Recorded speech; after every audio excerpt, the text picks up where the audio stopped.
I got this pouch from Cherry Blossom. Meron ako ditong color black and color choco brown. Ito yung kanilang logo, Cherry Blossom. O diba, ang bongga. So this is choco brown. Napakaganda ng quality ng kanilang bags and pouches. Tingnan nyo naman. So nilagyan ko lang siya ng anik-anik. Ayan, o diba?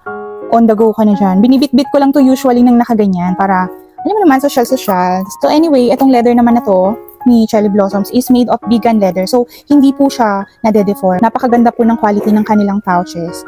So, pwede mo tong lagyan ng kahit na power bank, cellphone, wallet, perfumes, and pwede mo siyang gawing makeup pouch. Ginagamit ko talaga to. So, ito yung kanyang laman. Papakita ko sa inyo kung ano yung mga pwedeng magkasya dito. So, maganda yung pagkakagawa sa kanya, matibay. Worth it na worth it yung ipambibili nyo dito. I think this is 179 pesos only. Diba? Murang-mura lang siya. So, ang kasya dito sa pouch na to is wallet, AirPods, my selfie stick.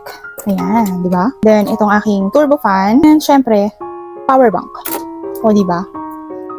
Sobrang spacious niya, oh. Tsaka tignan mo yung kanyang loob, yung material na ginamit sa kanya, yung pagkakatahe, doble yung kanyang stitching.